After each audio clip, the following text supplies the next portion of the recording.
네, 안녕하세요. 한양대학교 비즈랩 CV랩의 박동수입니다. 저는 국내 증권 신고서 텍스트 감성이 IPO 수요 예측 경쟁률에 어떤 영향을 미치는가에 대해서 연구를 진행했습니다. 연구의 배경과 연구 방법, 주요 분석 결과, 그리고 한계점 순으로 발표드리겠습니다.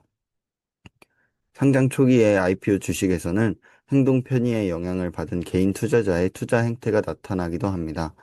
따라서 공모가를 결정하는 기관 투자자의 수요 예측은 국내 주식 중 상장 초기 IPO 주식 고평가에 큰 영향을 끼칩니다. 그런 기관 투자자는 소위 합리적이라고 여겨지는데 증권 신고서에 담긴 긍정적, 부정적 어조인 텍스트 감성이 과연 기관 투자자의 의사결정에도 영향을 미치는가를 탐구해 보고자 했습니다.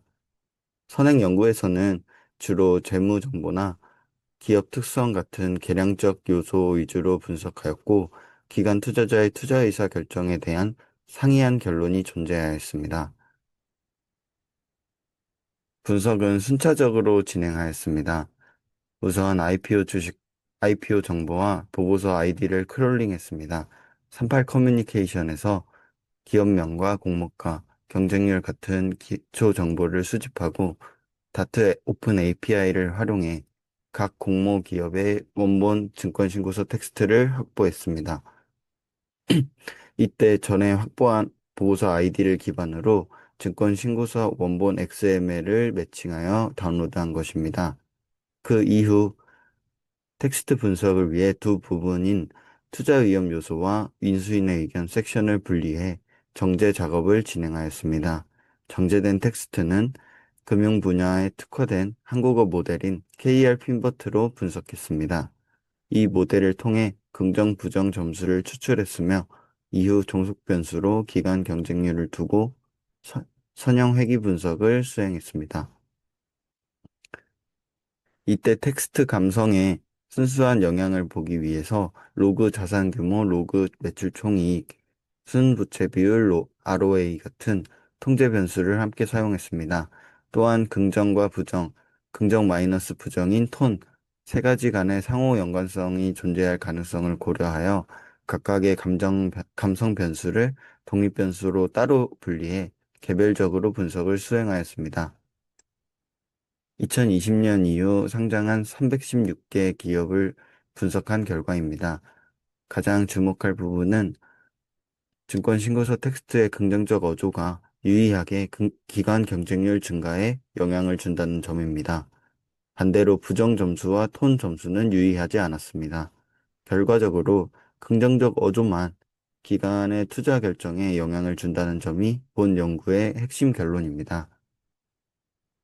하지만 연구에는 몇 가지 한계가 존재합니다. 첫째는 샘플 수와 기간입니다. 다트에서 2020년 이전 신고서를 XML 형태로 제공하지 않아 316개 기업만 일괄 전처리가 가능했습니다. 또한 2020년 이후에는 코로나19 이후에 비정상적 유동성이 반영된 특수 시기이기 때문에 시장 환경이 분석 결과에 영향을 주었을 가능성을 배제하기 어렵습니다. 또한 미국 증권 시장을 대상으로 한 연구와 동일한 결과를 보이지 않았으며 연구의 적용 범위가 한국 증권 시장으로 제한된다는 한계가 존재합니다. 수요 예측 결과를 상장 전에 공시하는 제도는 한국 증권 시장의 독특한 제도이기 때문에 제도적인 구조가 기관 투자자의 행동에 영향을 줬을 가능성도 있습니다. 본 연구는 증권 신고서라는 주요 공시 속 텍스트 감성이 과연 기관 투자자의 수요 예측 참여에 영향을 미치는지 실증적으로 분석했습니다. 분석 결과 긍정적 감성이 수요 예측 기간 경쟁률을 높이는데 유의한 영향을 주는 것으로 나타났습니다. 다만 데이터 구조와 제도적 환경에 제약이 존재하기 때문에 향후에는 상장 이후 주가 반응을 비교하는 방식으로 연구 확장이 필요합니다. 감사합니다. 안녕하십니까. 재무제표 정보를 이용한 투자지표 개발을 주제로 발표할 파이낸스 경영학과 김지영입니다. 저는 재무제표 기반 미래이익 예측 기술 EPI를 활용한 투자 전략이 실제 성과로 이어지는지를 분석했습니다. EPI는 기업의 미래 영업이익 계산 가능성을 포착하는 지표입니다. 과연 이 점수가 높은 종목들이 실제로 더 높은 수익률을 보여주는지, 그리고 기존 미국 중심 선행 연구 결과가 한국 시장에서도 재현되는지를 검증하는 것이 이번 연구의 핵심 목적이었습니다. 특히 요즘처럼 펀더멘털 기반 투자에 관심이 높아지는 환경에서 재무제표 기반 전략이 국내 시장에서 유리했는지를 다시 점검할 필요가 있다고 판단을 하였습니다. 선행 연구에 따르면 EPI를 구성하는 주요 신호들은 이미 미래 영업이익과 주가 성과를 설명하는 요인으로 검증되어 있습니다. 예를 들면 ROIC는 가스를 지나 평균으로 회귀하는 경향이 있고 GM, ATO, SGA 같은 효율성 지표에 대해서는 기업의 미래 실적 향상과 연관되어 있습니다. 또한 매크로일수가 높을수록 미래 이익이 감소하는 경향이 있다는 연구도 잘 정립되어 있습니다. 즉, EPI는 이처럼 이론적 실증적으로 검증된 실재무 신호들을 종합한 지수라는 점에서 기본적으로 강력한 펀더멘털 기반 모델입니다. 분석 과정은 크게 두 단계로 구성을 해보았습니다. 첫 번째는 데이터 구조와 EPI 계산, 그리고 두 번째는 포트폴리오 구성과 회귀 모형 분석입니다. 먼저 데이터 구조와 EPI 계산에 대해서 설명하도록 하겠습니다. 데이터는 2014년 1월부터 24년 6월까지 코스피 상장 기업을 대상으로 소집을 했습니다. 사용된 데이터는 크게 두 가지입니다. 하나는 분기 재무제표 기반의 5가지 핵심 변수, ROIC, 그로스 마진, ATO, SGA, NOA 변화입니다. 두 번째는 개별 종목의 일별 수익률과 코스피 및 팩터 수익률입니다. EPI 점수는 매 분기마다 종목들을 5분위로 나누고 상위 20%는 1점, 하위 20%는 마이너스 1점을 부여한 뒤 총 5개 시그널을 모두 합산해 EPI 종합 점수를 산출했습니다. 이런 식으로 점수가 높을수록 미래 이익 개선 가능성이 높은 종목으로 간주를 하였습니다. 다음은 포트폴리오 구성과 회귀 모형입니다. 이제 EPI 점수를 기반으로 실제 투자 전략을 구성을 하였습니다. 각 분기마다 EPI가 가장 높은 상위 10% 종목을 선별한 뒤 동일 비중으로 포트폴리오를 구성했습니다. 이후 재무제표 공시 시차를 고려해서 루커헤더 바이어스를 제거하고 다음 분기 일별 수익률만 사용해서 실제 성과를 특정하였습니다. 그리고 이 포트폴리오의 일별 수익률은 시장 요인, 가치 요인, 규모 요인으로 설명이 가능한지 3팩터 모델과 4팩터 모델로 나눠 분석을 하였습니다.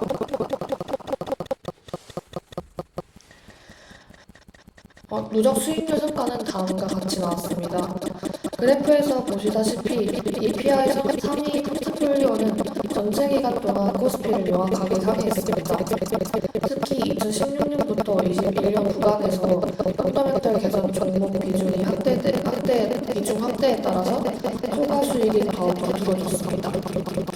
파란선이 EPI 포트폴리오, 주황선이 코스피인데 장기간에 걸쳐 초과 성과가 꾸준하게 나타나는 것을 확인할 수 있었습니다. 팩터 분석 결과는 다음과 같습니다. 세부 요인을 먼저 보겠습니다. 먼저 S&P 요인을 통제하지 않은 3팩터 모델에서는 알파가 플러스 0.0015로 양수이고 통계적으로는 유의하지 않지만 소상가가 있는 것처럼 보이는 결과가 나타납니다. 하지만 S&P 요인을 추가한 4팩터 모델로 확장을 하면 알파는 마이너스 0.0025로 양수이고 S&P 계수는 플러스 0.716으로 매우 크고 유의합니다. 즉, S&P를 추구하는 순간 알파의 방향이 완전히 뒤집히고 전략 수익률의 대부분이 소형주 프리미엄으로 설명된다는 결론을 얻었습니다.